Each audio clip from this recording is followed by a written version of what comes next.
మాతృదేవోభవ. నేను మీ డాక్టర్ శ్రీధర్. నా phone number 9295909819. ఇప్పుడు మనము చాలా జ్యోతిషం విషయంలోనే చాలా ముఖ్యమైనటువంటి ఒక విషయం గురించి మనము ప్రస్తావించదలుచుకున్నాము. అది ఏమిటి అన్నట్టయితే, జ్యోతిష్యంలో ముఖ్యంగా వక్రము, స్తంభన, అతిచారము అని చెప్పి ఈ మూడు కూడా ఇంచుమించుగా ఒకే రకానికి సంబంధించినటువంటి విషయాలు. కొన్ని గ్రహాలకి వక్రం మాత్రమే ఉంటుంది. కొన్ని గ్రహాలు అంటే ఏమేంటవి అన్నట్టయితే కుజుడు, బుధుడు, గురుడు, శుక్రుడు, శని, ఈ 5 గ్రహాలకి వక్రం ఉంటుంది. రాహుకేతులు ఎప్పుడు వక్రంలోనే సంచరిస్తూ ఉంటారు కాబట్టి వారికి లేదు. సూర్యచంద్రుడికి ఎప్పుడు ఉండదు. ఈ వక్రం అనేటటువంటిది ఈ 5 గ్రహాలకు సంబంధించినటువంటి విషయం.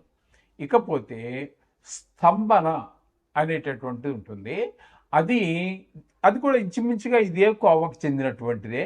అది అంగారకుడు అంటే మన కుజుడికి మాత్రమే వర్తిస్తూ ఉంటుంది. ఆయన మాత్రమే స్తంభన జరుగుతూ ఉంటుంది. కొన్ని రాసుల్లో వెనక్కి ముందుకి ముందుకి వెనక్కి తిరగడం జరుగుతూ ఉంటుంది కొన్ని సందర్భాలలో. ఇక గురువు దగ్గరికి వచ్చినట్టయితే, ఈ గురువుకి కొన్ని సందర్భాల్లో వక్రిస్తూ ఉంటారు, కొన్ని సందర్భాల్లో అతిచారము కూడా ఉంటుంది. ఈ రెండు కూడా గురువుకి వర్తిస్తూ ఉంటాయి.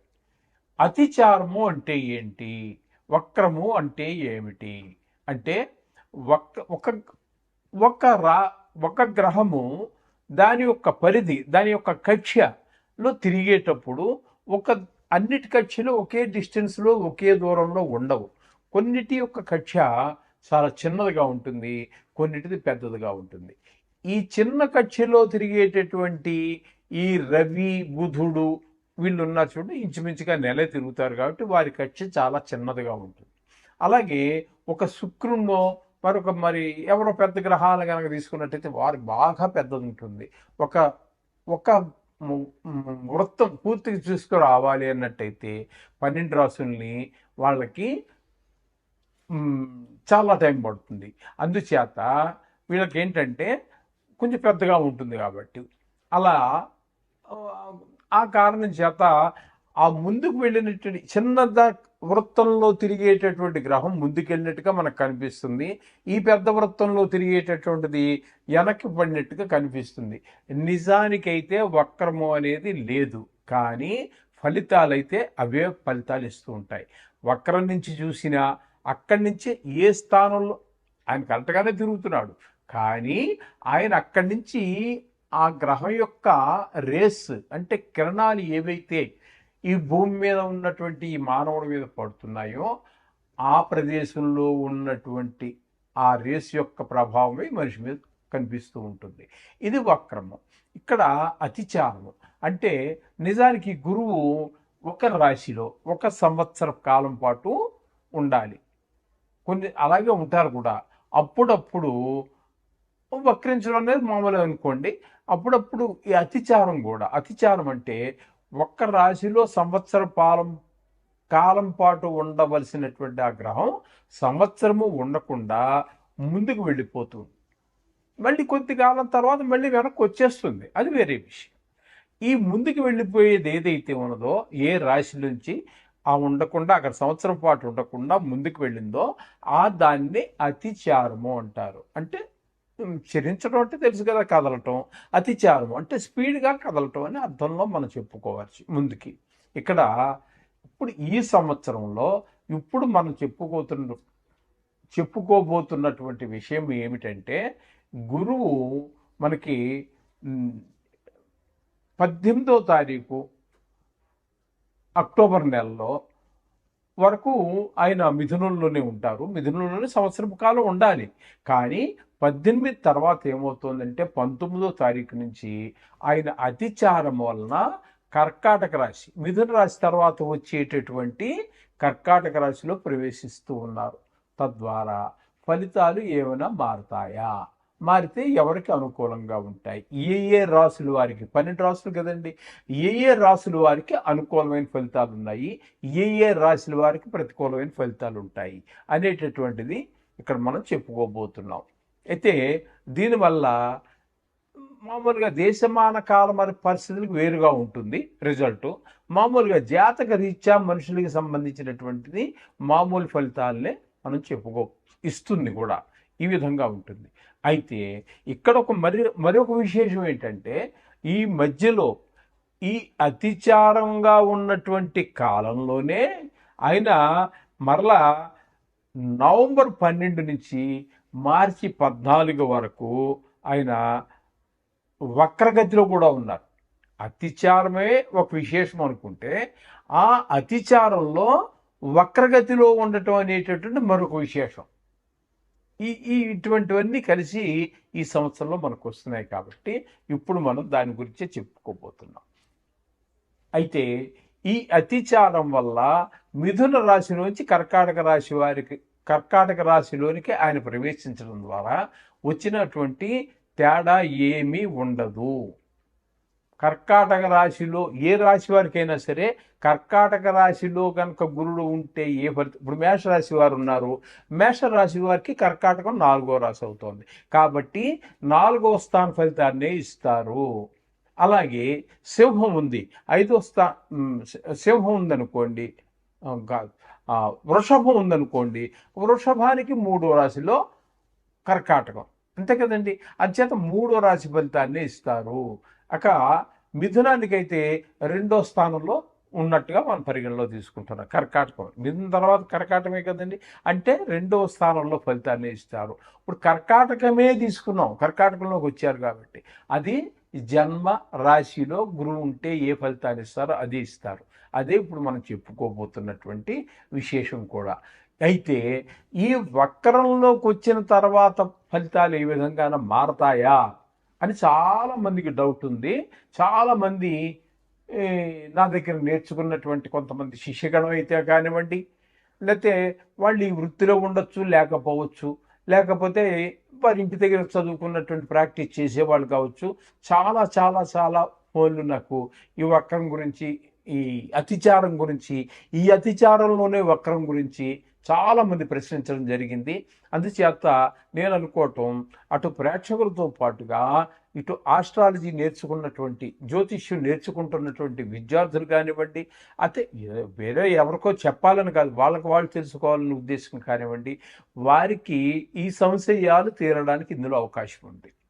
ఎందుకని అంటే, ఇక్కడ వక్రంలోకి వచ్చినా కూడా అతిచారంలో ఉంటే ఏ ఫలితాన్ని ఇస్తున్నారో వక్రంలో కూడా అదే ఫలితాన్ని ఇస్తాడు గురువు.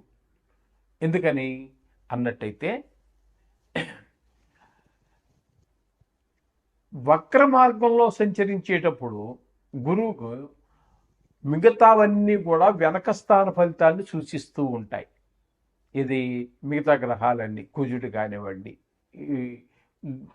బుధుడు కానివ్వండి, శుక్రుడు కానివ్వండి, శని కానీ, ఇవన్నీ వెనక రాశి యొక్క ఫలితాన్ని సూచించడం జరుగుతూ ఉంటుంది. ఇక్కడ గురువుకి మాత్రం ఒక ప్రత్యేకత ఉన్నదండి. అది ఏమిటి అన్నట్టయితే, వక్రించి ఏ రాశిలో ఉన్నా కూడా ఆ రాశి ఫలితాన్నే ఇస్తాడు. వక్రించినటువంటి గురువు ఏ రాశిలో ఉన్నారో దానికి వెనకటి రాశి ఫలితాలు ఇవ్వటం అనేది లేదు. ఏ రాశిలో ఉన్నారో అదే ఫలితాలు ఇస్తూ ఉన్నారు. అలాగే అతిచారం వల్ల అదే ఫలితాలు ఇస్తూ ఉన్నారు, వక్రగతిలో కూడా అదే ఫలితాలు ఇస్తున్నారు. కాబట్టి విశేషమైనటువంటి ఫలితాలు అయితే లేవు. కానీ ఇక్కడ మనం చెప్పుకోవలసినటువంటిది ఏంటంటే, ఈ గురు సంచారం వల్ల, అంటే అతిచారం వల్ల ఏ గ్రహాలకి ఏ విధమైనటువంటి ఫలితాలు ఇవ్వబోతున్నారు అనేటటువంటిది సశాస్త్రీయమైన పద్ధతిలో, ఇందులో నా కవిత్వం కానీ నా సొంత అభిప్రాయాలు కానీ ఏమీ చొప్పించడం జరగదండి. శాస్త్రం ఎంతవరకు చెప్పిందో అంతవరకు మాత్రమే మీకు నేను చెప్పడం జరుగుతుంది. ఇంకా దాటి ఒక్క మాట కూడా ఎప్పుడు చెప్పలేదండి, చెప్పను కూడా ఇన్ ఫ్యూచర్లో కూడా. శాస్త్రాన్ని అందించాలనే ఉద్దేశమే నా యొక్క ఉద్దేశం. కాబట్టి ఇప్పుడు కొంచెం జాగ్రత్తగా మీరు ఈ రాశుల మీద గురువు యొక్క సంచారం అతిచారం మీద మీకు ఉన్నటువంటి ఆకాంక్ష తెలుసుకోవాలనేటువంటి ఆకాంక్ష ఏదైతే ఉందో ఇప్పుడు దాని గురించి జాగ్రత్తగా విన్నట్టయితే మీకు మంచి ఫలితాలన్నీ విషయం తెలుస్తుంది. మీరు ఎవరికైనా చెప్పదలుచుకుంటే మంచి రిజల్ట్ కూడా చెప్పడానికి వీలవుతుంది. కుంభరాశి వారికి 19వ తారీఖు 10వ నెల 2025 నుండి 4వ తారీఖు డిసెంబర్ నెల 2025 వరకు ఇక్కడ ఈ 49 రోజులు గురువు 6వ స్థానంలో 5వ స్థానంలో సంచరించవలసినటువంటి గురువు అతిచారం వలన 6వ స్థానం అయినటువంటి కర్కాటకంలో సంచరిస్తూ ఉన్నారు. ఈ 6వ స్థానం సంచారం వల్ల ఈ కుంభరాశి వారికి ఏ విధమైన ఫలితాలు అంటే శుభ ఫలితాల అశుభ ఫలితాల, శుభ ఫలితాలు అయితే ఏ ఏ విషయాల్లో శుభ ఫలితాలు ఇవ్వబోతున్నారు, అశుభ ఫలితాలు అయితే ఏ ఏ విషయాల్లో అశుభ ఫలితాలు ఇవ్వబోతున్నారు అనేటటువంటిది సశాస్త్రీయమైన పద్ధతిలో మనకి గురువులు మన ఋషులు అందించినటువంటి ఆ శాస్త్రాన్ని మనం తెలుసుకుందాం. ఇందులో నా అభిప్రాయాలు చూపించడం అంతా ఏమీ జరగదండి. అందుచేత 6వ స్థానంలో గురువు ఉంటే ఏం జరుగుతుంది అన్నట్టయితే దారాపుత్ర విరోధశ్చ స్వజనే కలహస్తదా చోరాగ్ని నృపభీతిశ్చ షష్టమస్తే భవేద్గురౌ. షష్టమస్తే 6వ స్థానంలో గనక గురువు ఉన్నట్టయితే ఏం జరుగుతుందంటే దారాపుత్ర విరోధచ్చ అంటే భార్య పుత్రులు వీళ్ళందరితోటి కూడా విరోధం పెరుగుతుంది, భార్యతో కూడా పిల్లలతో కూడా. స్వజనే కలహస్తదా మన సొంత వాళ్ళతోటే మనకి కలహాలన్నీ వస్తుంటాయి.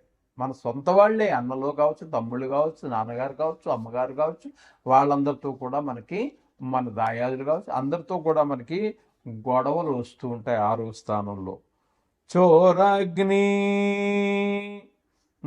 చోర్ల వలన, అగ్ని వలన, నృపభీతిశ్చ రాజు వలన కూడా మనకి కొన్ని ఇబ్బందులు ఏర్పడేటటువంటి అవకాశం ఉన్నది అని చెప్పేసి 6వ స్థానంలో కనుక గురు సంచారం ఉన్నట్టయితే ఈ విధమైన ఫలితాలు వస్తాయి సుమా అని చెప్పి మనకి శాస్త్రకారులు తెలియజేశారు.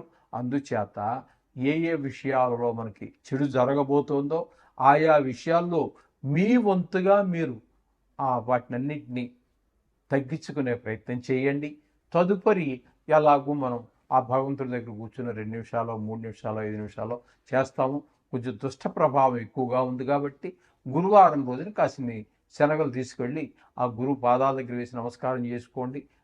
ఈ 49 రోజులు అయిపోయిన తర్వాత 49వ రోజున గుర్తుపెట్టుకోండి, అక్కడ 1.5 కేజీ శనగలు తీసుకెళ్ళి ఒక బ్రాహ్మడికి దానం ఇచ్చి సంకల్పం చెప్పమనండి. అతిచారం వల్ల ఈ స్థానంలో ఉన్నటువంటి గురుదోష ఫలితాలన్నీ పోవాలి అని చెప్పేసి చెప్తారు. ఆయన చెప్తారు. అందరూ సామాన్యులు కాదండి, పండితులు అందరూ కూడా బాగా చదువుకున్నటువంటి పాండిత్యం ఉన్నటువంటి వాళ్ళే ఆ గుళ్ళో పూజారి గారు అని చెప్తారు. ఎవరికొకరికి మీ మనస్సంకల్పం కాస్త ఏదో బ్రాహ్మడి దగ్గరికి వచ్చినప్పటికి రూపాయి బిళ్ళలో 2 రూపాయలు కాకుండా కాస్త బ్రాహ్మడు కూడా బతికే విధంగా మీ శక్తికి తగినట్టుగా మీ ఆర్థిక స్థితిని మించిపోయి 1,00,000 రూపాయలు ఇమ్మంటలేదు, ఏదో 200 300 ఇస్తే బ్రాహ్మడు ఆ శనగలు తింటాడు, మీ పేరు చెప్పుకుని 2 ఏదో ఖర్చు వస్తుంది. ఆ విధంగా మీ మనకు లేని దరిద్రానంతా బ్రాహ్మణుడికి ఇచ్చేటప్పుడే చూపించవద్దండి. మనకు ఉంటుంది, ఉన్నా సరే నువ్వు ఒక మనిషికి పెట్టగలిగితే భగవంతుడు నీకు 1000 మందికి పెట్టే శక్తిని ఇస్తాడు. ఇది శాస్త్రం. కాబట్టి ఆ బ్రాహ్మణుడు కూడా అక్కడ మన దగ్గర మనకున్నటువంటి దారిద్ర్యాన్ని అన్నింటినీ చూపించకుండా కాస్త ధారాళంగానే ఇవ్వండి. ఆయన సంతోషపడితే మీకు ఆయన సంతోషమే మీకు వరం. శోభం భూయాత్.